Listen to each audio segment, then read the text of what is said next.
Good evening. Tonight we're going live to talk about going on the road in great American literature. There's a surprising number of rather wonderful books all about going on the road, and I am going to share with you my favourite ones this evening. But I'd love to know if you have favourite books about going on the road. We are talking tonight, particularly and almost exclusively, about American literature. But I know there's a lot of amazing other international books about going on the road, which I'd love to talk about another time. And do send me in your favourite on the road books from not just America, but around the world. I'd love to know, do you love books that take you on the road? I really do, because you get a vicarious travelling experience. You don't need to use your hula hoop to pretend that you're going travelling through the amazing highways of the United States. The idea came to me to do this fantastic subject because I was lucky enough to do a great road trip only a few weeks ago. It was just before my last session with you, which was all about lazy literature. And I went with my family to a rather fantastic wedding in America in a place called Doylestown, which set us all off on an amazing road trip. And that wedding was the wedding of my deeply marvellous nephew, Charles Beartoo, who was marrying the deeply marvellous Brooke. And Charles Beartoo, by the by, is an incredible bassist. Check him out. So we went to their wedding and we hired a car and went on the road between Philadelphia, Doylestown, New York, then into the Finger Lakes and all around the Finger Lakes, and then up to Niagara Falls, and then back down to Philadelphia. So there was a lot of driving, and it was a really fantastic trip, but not exactly the kind of road trip that one might imagine when you think road trips of American literature. Now, which is the one that comes to mind for most of you? I bet it's Jack Kerouac's On the Road. And I wonder how many of you have read this groundbreaking and rather fabulous, highly energized novel. There's a lot of other ones that I'm going to talk about this evening, but I would love to start with that one because it is the one that everyone thinks of when you mention great road trips in American literature. Jack Kerouac comes straight into your head. So this is a book that was written in 1946 to 47 and published very shortly afterwards. And it opens in the depths of winter in New York City in 1947 with Salvatore Paradise feeling that everything was dead. Quote, Sal, an Italian American, is hanging out near Columbia University with a bunch of fellow beats, which at that point was a new concept and term and idea. They were restless and disaffected bohemians, including Carlo Marx, aka the poet, Allen Ginsberg, and Dean Moriarty, aka the original Beat himself, Neil Cassidy. Everyone at that point is feeling the call of the wild, aching to hit the road and head out west. That, in a nutshell, is what On the Road is all about. It's all about that feeling of wanting to head out onto the road into freedom and excitement and a whole selection of possibilities. And it's more about this quest for ultimate fulfillment before the sun goes down than it is about arriving anywhere. Kerouac called this magic moment it, and he devoted his life through free association and literary improvisation to the pursuit of ecstatic inspiration. For the Beats, it's the journey, not the arrival, that matters.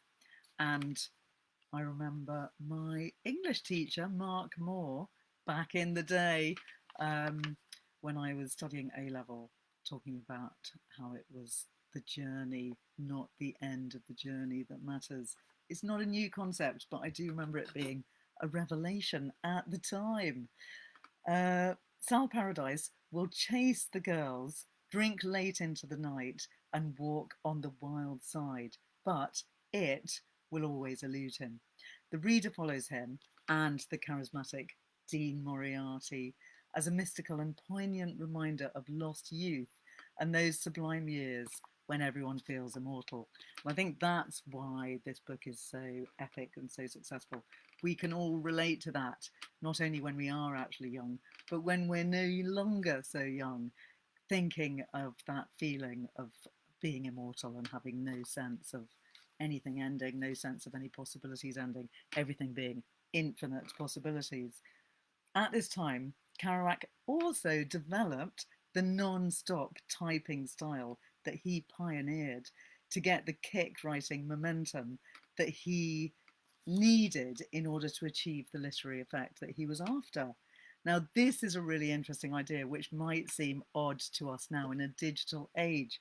But what he did was he taped together 12-foot long pieces of drawing paper, trimmed them to fit, and fed them into his typewriter.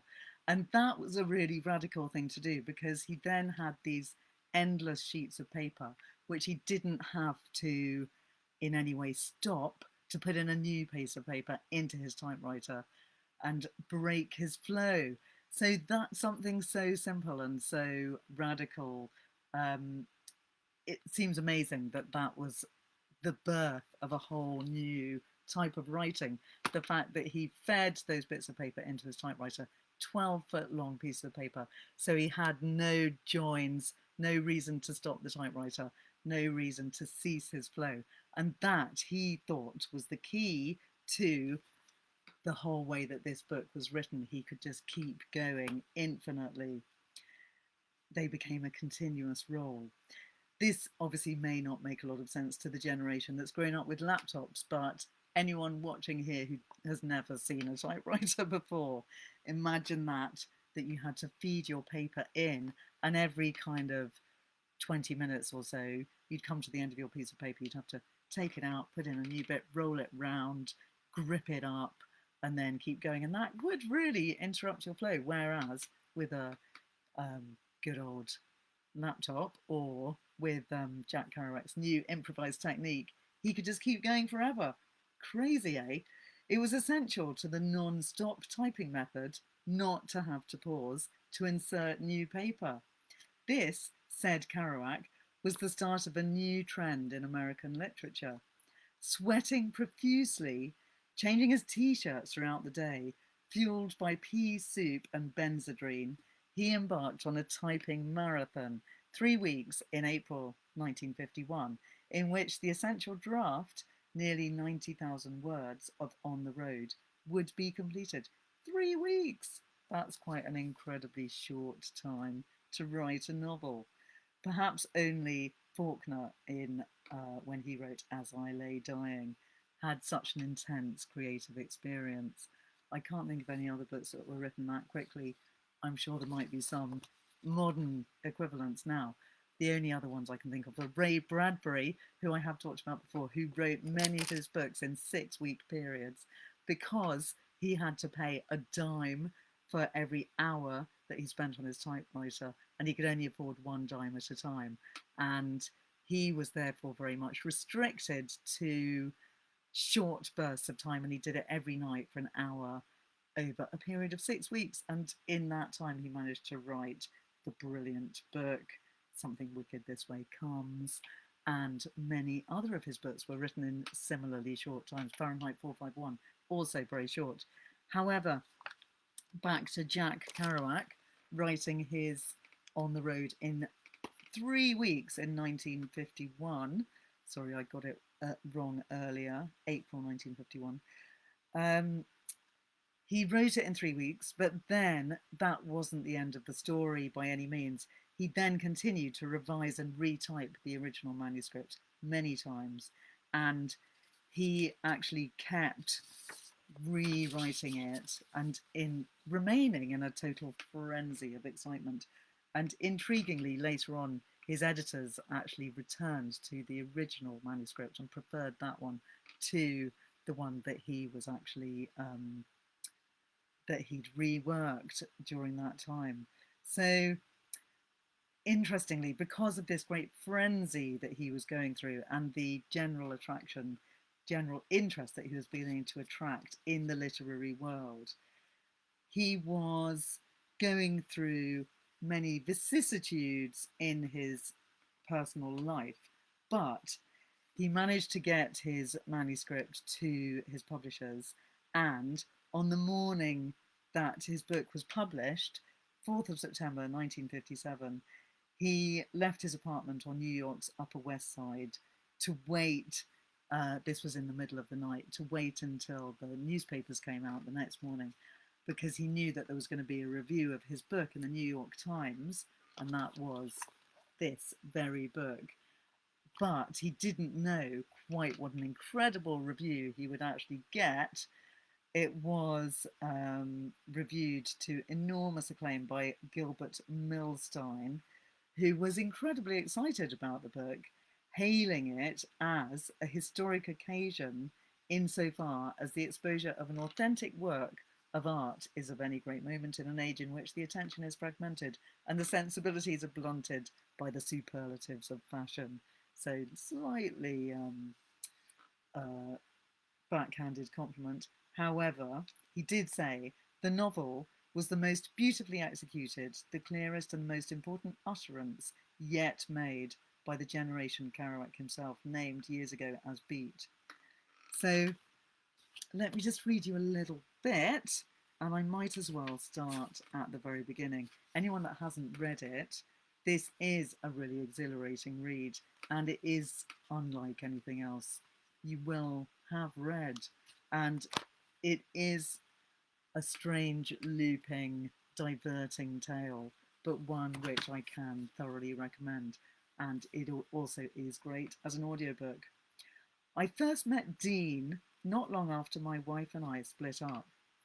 I had just gotten over a serious illness that I won't bother to talk about, except that it had something to do with the miserably weary split up and my feeling that everything was dead.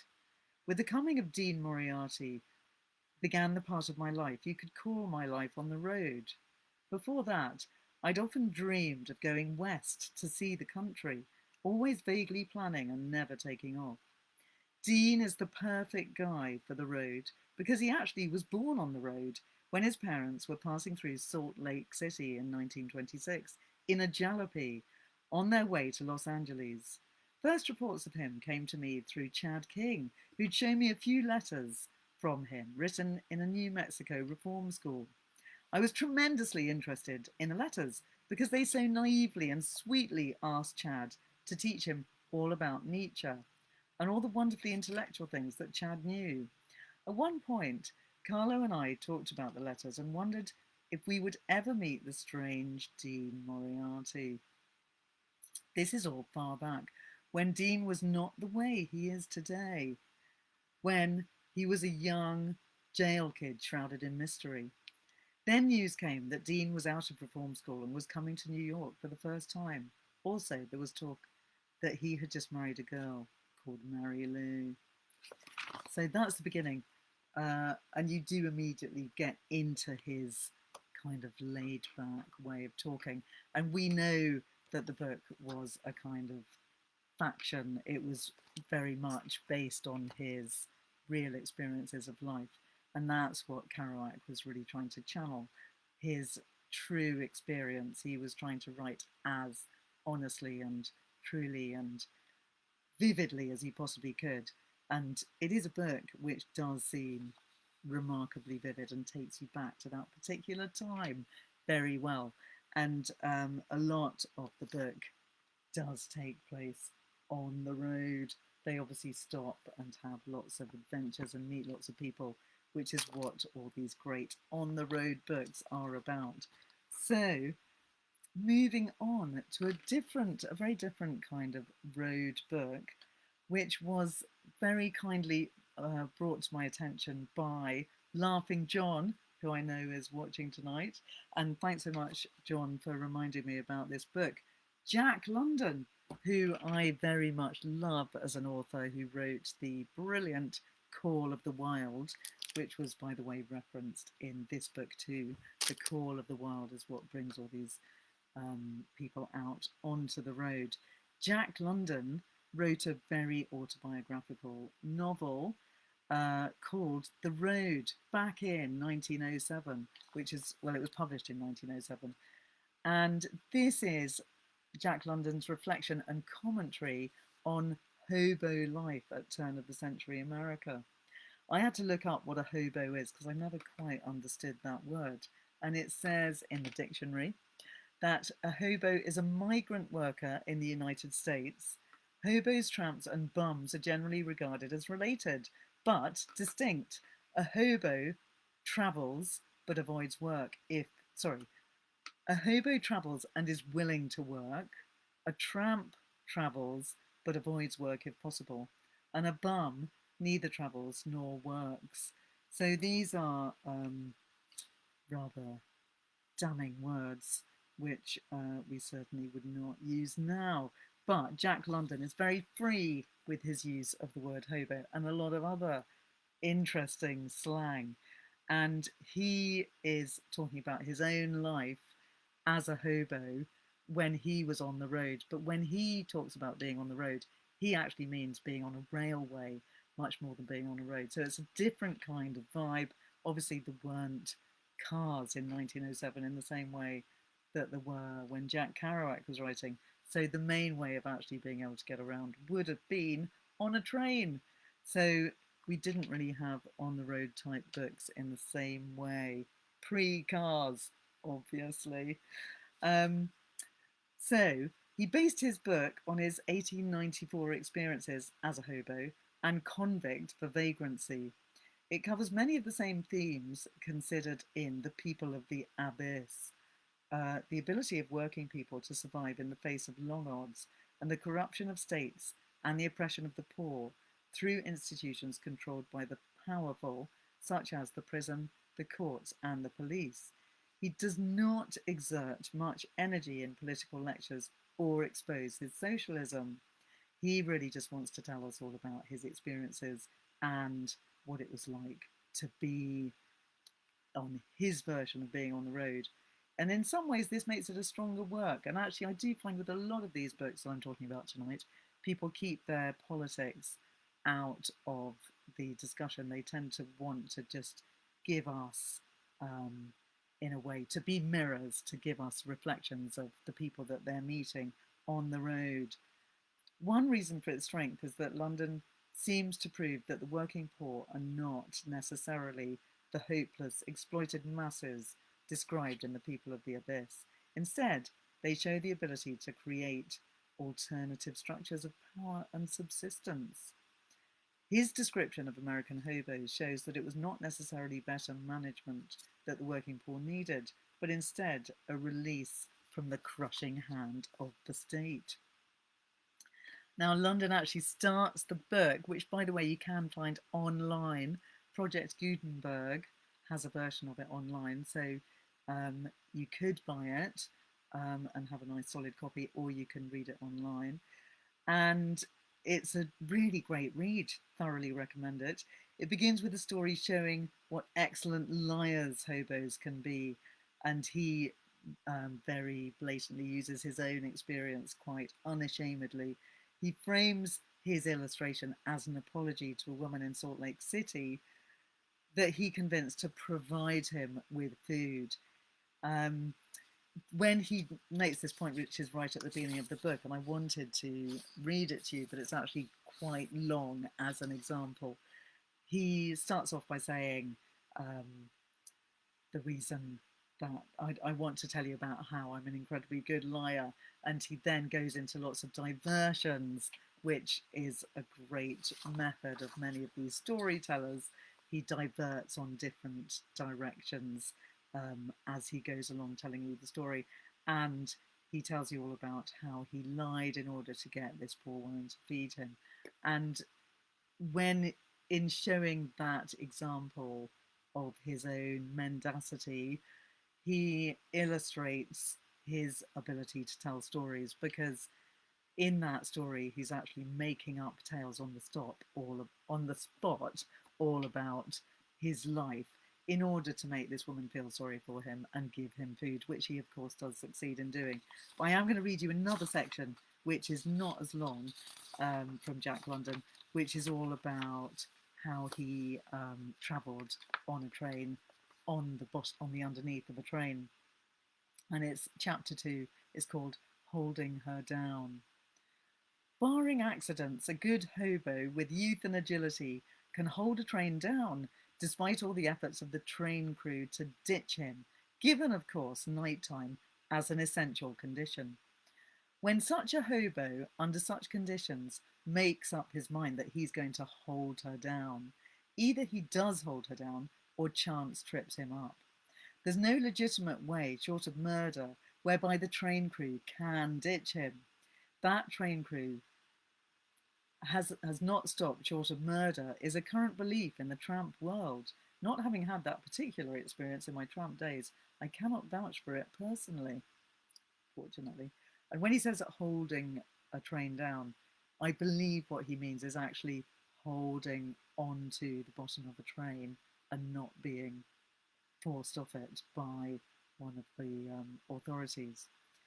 But this I have heard of the bad roads. When a tramp has gone underneath on the rods and the train is in motion, there is apparently no way of dislodging him until the train stops.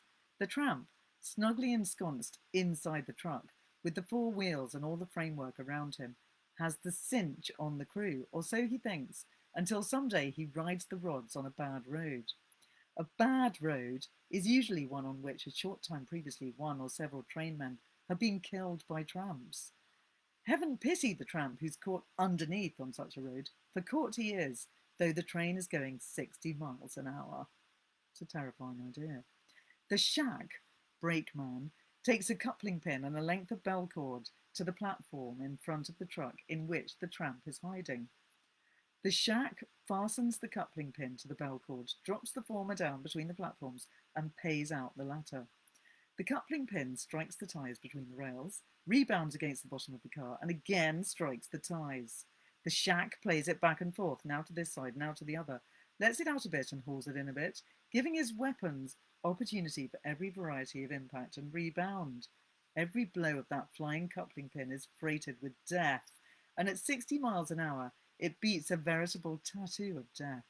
The next day, the remains of that tramp are gathered up along the right-of-way, and a line in the local paper mentions the unknown man, undoubtedly a tramp, assumably drunk, who'd probably fallen asleep on the track. That's a very gruesome story. As a characteristic illustration of how a capable hobo can hold her down, I am minded to give the following experience. I was in Ottawa, bound west over the Canadian Pacific. 3,000 miles of that road stretched before me. It was the fall of the year, and I had to cross Manitoba and the Rocky Mountains. I would expect crimpy weather, and every moment of delay increased the frigid hardships of the journey. Furthermore, I was disgusted. The distance between Montreal and Ottawa is 120 miles. I ought to know, for I had just come over it, and it had taken me 6 days. By mistake, I'd missed the main line and come over a small jerk with only 2 locals a day on it.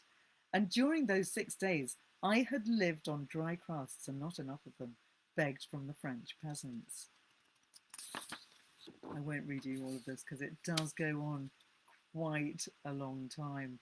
And it is a really fascinating story, Jack London's The Road, which, while reading it, also reminded me very much of another novel that could be described as an on-the-road kind of book, which is American Dirt by Janine Cummins, who is a visitor to Damien Barr's Literary Salon, who very memorably talked about her book American Dirt back in the Savoy Hotel a few years ago.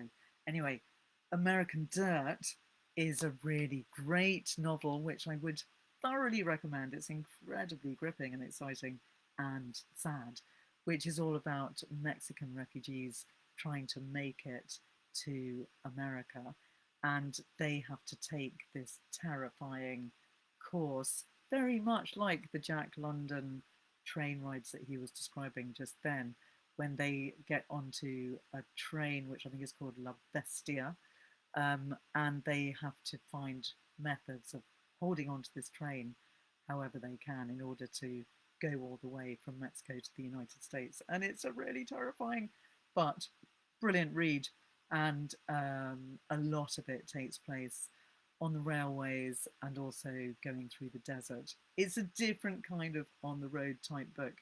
Normally, when we think of road literature, on the road literature, we think of positive, upbeat, quirky types of books where someone's going on the road and taking their time, enjoying themselves, meeting interesting people, writing about them. But American Dirt is much more of a thriller type book with a lot of really terrifying moments. Um, but to go back to the more traditional type of on the road book that I was just mentioning, Travels with Charley by John Steinbeck is another book which I'm sure many of you have heard of.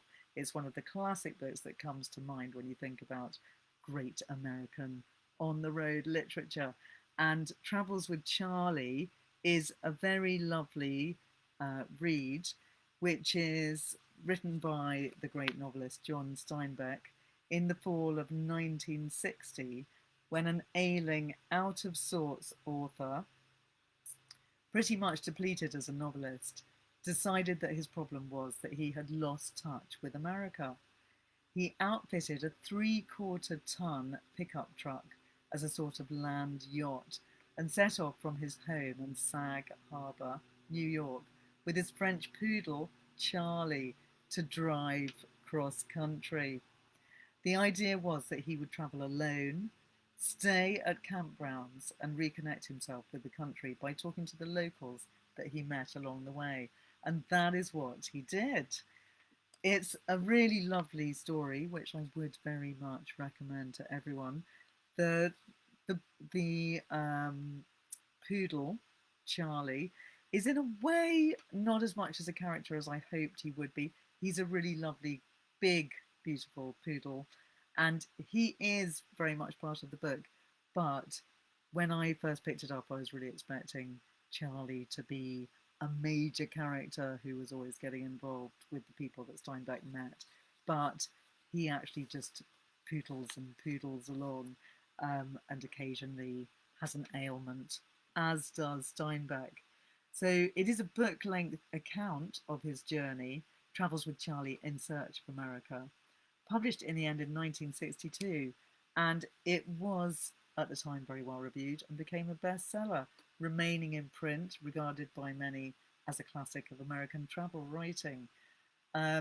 However, a lot of people have now started slightly taking the book to account and questioning some of the routes that he took, the places he went, whether he really did stay in his van, or whether he was staying in posh hotels, which a lot of people are now suggesting that that's what he did, and maybe it's not quite as authentic as he claimed.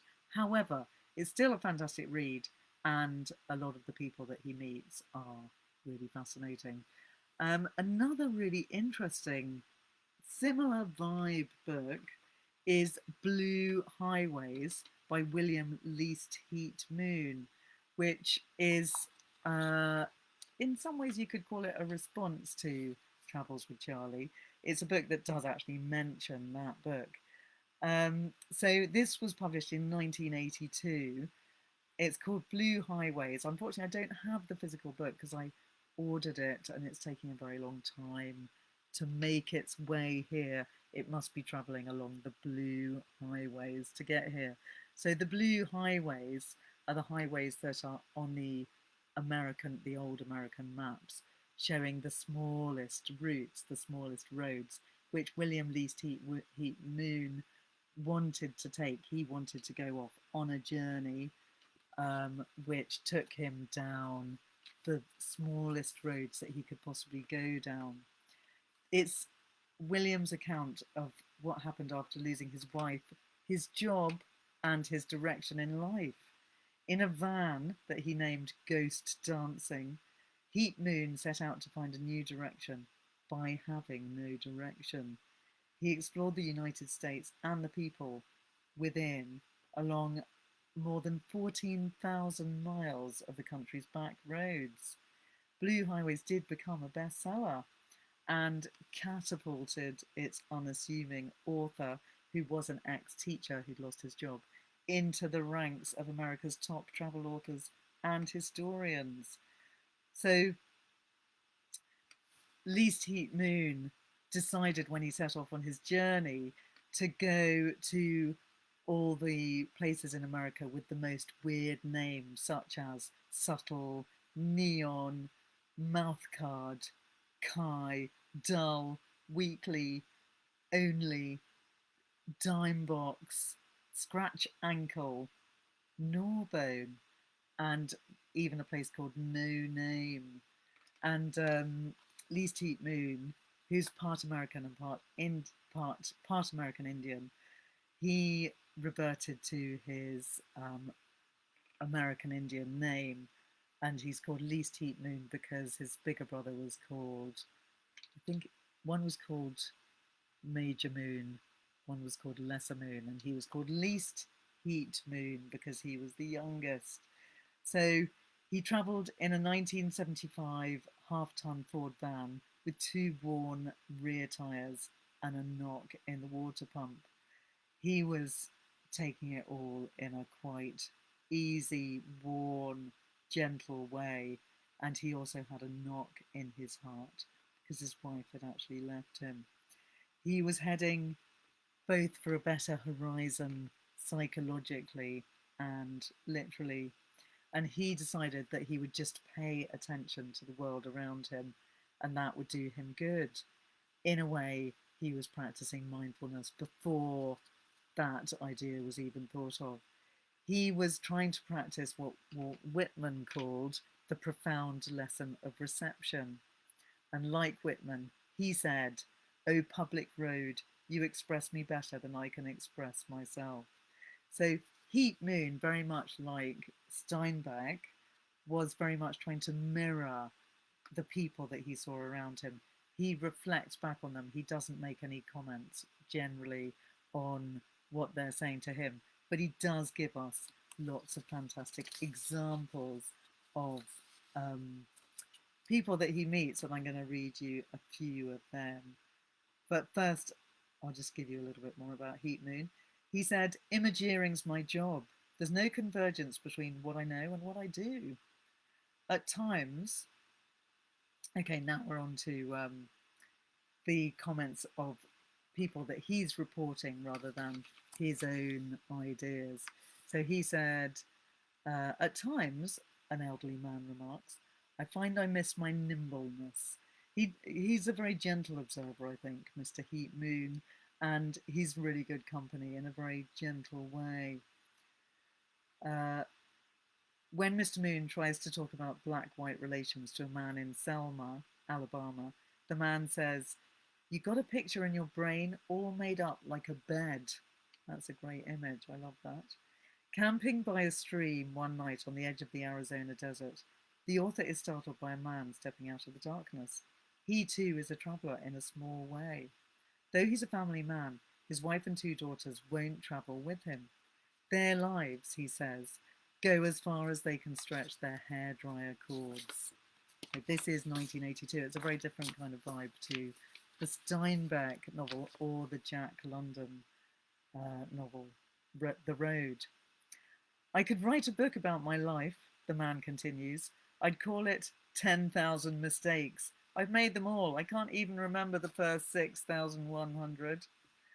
When he was only 6 or 7, he confides to Mr. Moon, his father gave him a long, close look that frightened him. "Whatever he saw in me," he says, "made him shudder." There's just all kinds of really great characters. For instance, in California, a very old man in a large camper van says he refused to put in any television computer games to entertain his great-grandchildren. "Those kids," he said, "won't have anything unless wires come out of it. If I ran an extension cord down my pant leg and let them plug me in, then they'd believe they had a real great granddad. That was 1982. Sounds all too horribly familiar to what it's like today. Now, I'm going to read you a little bit more, and I'm just trying to work out which book I'm looking at. Excuse me while I just work out my notes. It gets a little bit confusing when there's many books to talk about. I might come back to that one because I'm not quite sure what I was writing about there. So another couple of great road books that I'd really like to mention are The Road by Cormac McCarthy, which once again is not the type of road literature which you might have expected to come to this evening. When I was talking about on the road great American novels, I was imagining books that are optimistic, joyous, full of the unexpected, full of meeting unusual, interesting people, and having a sense of, I guess, the traveller actually being comfortable one way or another, probably. Although I suppose that's not really true of a great road book like On the Road by Kerouac, which has a lot of uncomfortable moments in it. But generally, exhilaration is what you might expect from an on the road book. However, The Road by Cormac McCarthy is not that.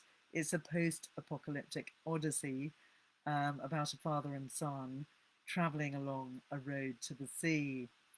It's very much, in some ways, the exact opposite of what we might expect from a road book. It's heartbreaking, devastating. There are people who are forced to be cannibals. The father, who is the hero of the book, is compelled to shoot people dead, even though they are carrying the fire, as he says. So the father and his son, they're the good guys in their view. The father is trying to keep his son alive, and he's trying to be as moral as he possibly can. But every now and then they get attacked. The father has a gun, and he's forced to shoot someone.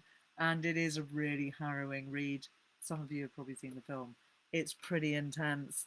The book is amazing, and I would thoroughly recommend it as a brilliant read. And weirdly, I do think it's therapeutic because it's a book that does have lots of horror, but it does also, miraculously enough, have hope. And although there's utter devastation from this unnamed apocalypse, which is unexplained, we do still have some hope for humanity, although we also see lots of terrible things that humans are doing to each other, like locking each other in basements in order to eventually eat each other. That's as gruesome as it gets, and that is really grim. So, The Road by Cormac McCarthy, I think it's one that has to be mentioned as another fantastic on the road read. Now, another one which is also perhaps not in the more common order of road like books is Cold Mountain by Charles Frazier, which is another really fantastic novel. And I actually do have a copy of it here, which I would totally recommend to all you lovely readers. Um, if you haven't read it already. It's also really great on audio, read by the author who has a great voice. And Charles Fraser is another visitor to Damien Barr's Literary Salon. I am sure that you can find his visit on the Damien Barr Literary Salon podcast, because I think he was one of the earliest visitors to the salon, and he was put onto the podcast. So, Cold Mountain by Charles Frazier is a book about a man who is travelling, having been wounded in the Civil War. The hero is called Inman, and he turns his back on the carnage of the battlefield and begins the treacherous journey back home to Cold Mountain. Ada is the woman that he loved before the war began, and she is waiting for him, realizing while she waits how much she is in love with Inman, and she doesn't know if he's dead or alive. And this is told in sort of parallel viewpoints between Inman and Ada. And it is a love story, and it's also an odyssey, literally, because Inman is traveling this very, very long route back home, hundreds of miles across the country, and he doesn't know what he's going to find when he gets there. And it is rather marvelously based also quite closely on Homer's Odyssey. Um, Sorry, just replugging in my computer before it runs out. Um, because Charles Frazier wanted to use the idea of the Odyssey in a quite literal way. So there's lots of rather great references for Homer fans, which you can pick up on as you read the book, such as there's a witchy lady called Circe, which I'm sure many of you will remember from the Odyssey, is a lady, a witch, who turned um, Odysseus's men into pigs, and Inman has a bit of an interesting encounter with her. There's also various siren-like people, women that attempt to seduce him as he goes on his journey, and you wonder if, like Odysseus, he will ever make it back home to his Penelope, who in this case is Ada. And you'll have to read it to find out. I won't give it away, but it's a really excellent read, and it is a really excellent on the road kind of book, because the whole book pretty much takes place with Inman um, tramping along this road, which might sound boring, but it's really dramatic. He meets all kinds of amazing people, has incredible encounters, faces near death experiences, nearly gets taken back into the army, is wounded, um, nearly gets trapped in somebody's caravan, and it's all pretty intense. It's an odyssey. Um, there are goats, there are pigs, there is blood, but there's also romance. Uh, I've got a little bit of an excerpt to read you. Cold Mountain soared in his mind as a place where all his scattered forces might gather. Inman did not consider himself to be a superstitious person, but he did believe that there is a world invisible to us. He no longer thought of that world as heaven, nor did he still think that we get to go there when we die. Those teachings had been burned away. But he could not abide by a universe composed only of what he could see, especially when it was so frequently foul. So there are kind of little hints of sorcery, magic, the possibility of other strange things going on. But it is actually ultimately a very, very much a realistic kind of book. And it is actually one of my favourite reads of the last 20 years or so, and one which I often go back to because it has really beautiful descriptions, and it does give you an amazing sense of place as well. Cold Mountain, great roadie read.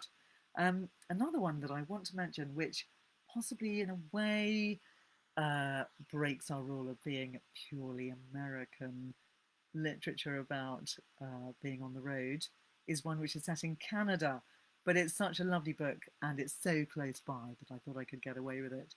So this is a book which, again, sadly I don't have the physical copy because it's winging its way to me over many roads, taking its time, possibly going at walking pace. The book is called Etta and Otto and Russell and James, and it's by Emma Hooper. And this was Emma Hooper's first novel, rather amazingly. It was her debut. I think it was written in about 2010, not 100% sure. And Etta is an 83-year-old woman. And I'm talking about going at walking pace because Etta does set off on a walk from her home in Saskatchewan to the sea, which is 3,232 kilometres away. which in miles is about 2,000 miles.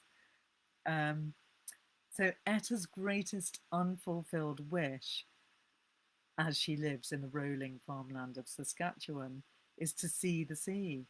And so at the age of 83, she gets up very early one morning, takes a rifle, some chocolate, and her best boots, and begins walking 2,000 miles to the water. Meanwhile, her husband waits patiently at home, left only with his memories. Their neighbour Russell remembers too, but differently. And he still loves Etta as much as he did more than 50 years before she married Otto. So this is such a lovely book. I would heartily recommend it to everyone. Um, it's called Etta and Otto and Russell and Me. And it's quite a short book. It's only about 200 pages long. And it's quirky, different, unusual. But actually, everyone I know that's read it has loved it. So if you haven't read it yet, pick it up and read it. And I'm going to read you a little bit from it. There are lots of letters in the book because Etta, who is the 83-year-old lady walking 2,000 miles to the coast, writes letters back home to her husband as she goes. And by the way, James in the title is a coyote who joins her, and James can speak. So there is an element of magical realism in this book. But don't let that put you off if you're not a lover of magical realism, because James is a coyote who you grow to love, and you could read his voice as a voice inside her head if you don't like the idea of him actually talking. I'm just going to read you a little bit from the book. Etta writes to Otto, I've gone. I've never seen the water, so I've gone there. Don't worry. I've left you the truck. I can walk. I will try to remember to come back. Yours always, Etta. Then later on, I'm going to read you a little bit from Otto. He writes her letters, even though he doesn't know where to send them. He writes them anyway. Etta, I'm drawing a dotted line across our globe. Starting from home, here, out along what I imagine is your path. I only put 1 or 2 dashes a day, small ones on our big globe, but it's nice to do, still. There is progress, and I can watch it. Also, it can be like a Hansel and Gretel trail, leading you back here should you forget the way, even though I know you can't see it right now. You must be in Manitoba by now. I've planted the spring seeds, the spinach and carrots and radishes. I'm sending this to William, Harriet's son, who lives in Brandon, the accountant, you remember, in case you stop there to sleep maybe as you pass by. If you pass by, though I know you probably won't, and probably William will be confused by the name on the envelope, Etta Vogel, care of William Porter. And will post it back to me, but that's okay. I'll give it to you when you get back. Put it in a pile next to the pile I'm making of the letters you're sending here. They're on the kitchen table because I hardly need all of it to eat at. I haven't been out to see Russell in his field since last week, when he suggested that maybe I shouldn't come back for a little while because I got a cough and it could scare away the deer. So I stay away, but sometimes he comes by after he's done looking, and we have coffee, or sometimes he leaves notes on our door as he passes by. He is well. I haven't told him where you've gone.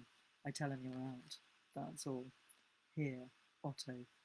P.S. I know you've gone to see the water, and you should see it, Etta. You should, but in case there are any other reasons you left, in case there are things you've discovered or undiscovered that you didn't want to tell me in person, in that case, you can always tell me here.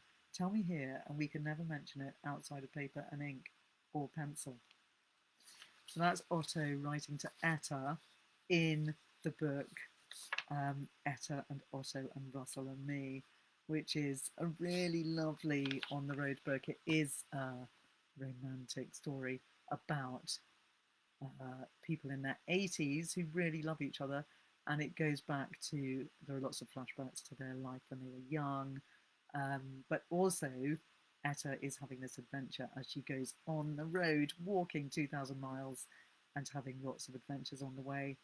Being 83, there's elements, of course, of it being a tiny bit unrealistic, one might say. However, I'm hoping that when I'm 83, I can still be walking that road, possibly with a fictional coyote. Another interesting on the road book, going back to America, is America Day by Day by Simone de Beauvoir, published in 1948. So, Simone de Beauvoir, who many will know of as a fantastic and amazing French academic, travelled and amazing writer, travelled a great loop of the country in 1947. She went from New York to Chicago by bus, then to Los Angeles by train, where she visits her great friend of Parisian days, Natasha Sorokina Moffat, and her husband. Together they travel California by car, and Natasha accompanies her as she turns to New York City by Greyhound through the South. Each stop along the way is remembered through friends, nightlife, and general observations. You could call this the ultimate American road book, which has a perspective unlike any other because she's French and she's Simone de Beauvoir. She went off on this 4-month journey that took her from one coast of the United States to the other and back. And she was being embraced in a swirl of cocktail parties in New York and then travelling off to make her own explorations. And it does have fascinating passages devoted to Hollywood, the Grand Canyon, New Orleans, Las Vegas, and San Antonio. We see her gambling in a Reno casino, smoking her first marijuana cigarette in the Plaza Hotel, donning rain gear to view Niagara Falls, which I did only a month ago. Great to think that Simone de Beauvoir was there too, lecturing at Vassar College and learning firsthand about the Chicago underworld of morphine addicts and petty thieves, with her lover Nelson Algren as her guide. Couple of quotes from her. On New York, I walk between the steep cliffs at the bottom of the canyon where no sun penetrates. It's permeated by a salt smell. Human history is not described on these carefully calibrated buildings. They are closer to prehistoric caves than to the houses of Paris or Rome. On Los Angeles, I watch the Mexican dances and eat chili con carne, which takes the roof off my mouth. I drink the tequila and I'm utterly dazed with pleasure. One final book to mention on this roundup of American road literature before I end, and I would love to know if any of you feel like I've missed out something really important. Do tell me if you feel so. Is a book called Flaming Iguanas by Erica Lopez, which I'm going to try and show you some pictures of in a minute.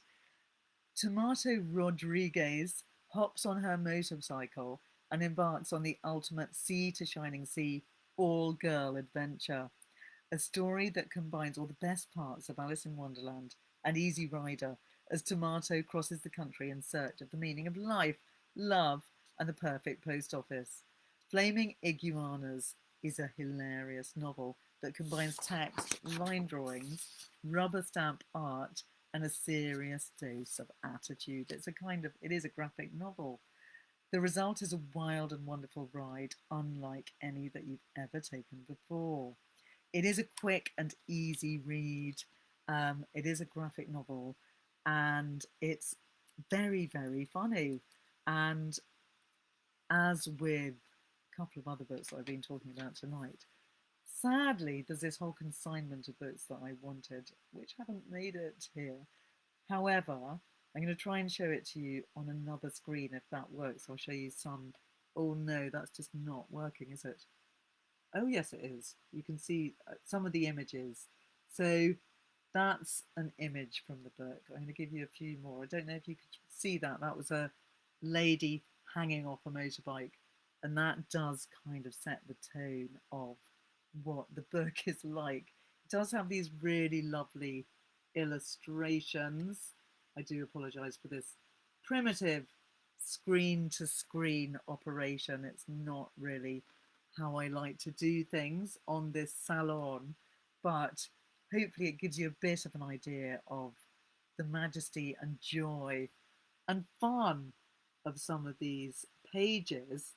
So it is a combination of text, drawing, and some very beautifully highly illustrated drawings, and some much more cartoon like. But the thing that I love about it is the actual writing is really great, and it's beautifully written and very self-deprecating and generally hilarious. There is quite a lot of self-reflection, looking back on her life before she goes off on her adventure on a motorbike, and she has had a cancer diagnosis, though there's quite a lot of sadness in there as well. However, it is a really fun, exciting, adrenaline fueled read, and I'll just have a little quote about it if I can. This is a quote from an anonymous reader that I found online, which I rather love. Quick and easy to read, but not as easy to digest. This book has meat in it, like the kind around a real woman's hips. The art combined with the worded content fleshed out the events as they unfolded. A fun trip, a road trip, started out as a tag team of beginning motorcyclists, rolling into the end. There was only one singing. Gripping, entertaining, voracious, filthy, heartwarming. There always seemed a sense of fervency throughout, not to get the trip over, but to conquer life. And with The Girl Must Die, a Monster Girl memoir, which is another book by Lopez, which came out soon after Flaming Iguanas, then they're a great pair. So anyone that enjoys graphic novels, Flaming Iguanas is the one to go for, because that is a really excellent read. It's fun, it's feminist, it's women on the road, and frankly, there aren't that many novels that I'm aware of set in the States which are about women's road trips. Do tell me if you know of any. Thelma and Louise film, not a novel. I bet there's some out there. I guess American Dirt could count as a female road trip, but it's not that kind of road trip that's fun and exhilarating. That's a road trip where they're fleeing for their lives, and it's a very serious road trip. Whereas what we want is a fun, exhilarating, wonderful road trip like Flaming Iguanas. So that if you know of any female such road trips, do let me know. But thanks so much for coming this evening. It's been lovely to be back. I haven't been doing so many of my Biblio live sessions because it's been the summer holidays. It all gets very hectic, lots of kids at home and road trips to be taken, of course. However, I will be back next week on my own Instagram and Facebook live, so do join me there. I think I'm going to do more road trips which are not American, because there's a lot of amazing road trips out there which I started thinking about when I went down this route of road trips in American literature. So come back next week to my Ella Vertu page, Instagram and Facebook, and join me then for more round the world road trips. And do let me know of any thoughts that you have. Also, consider having your own personal bibliotherapy session with me. You can email me at ella@ellabertu.com and organise a one-to-one bibliotherapy session with me, where I will give you books tailor-made to your personal life and your personal reading tastes. The session takes an hour and it's a lovely thing to do. So think about that if you fancy a new way of talking and thinking about books with me. So see you again soon, and thanks a lot for joining me this evening. Good night. Whoop.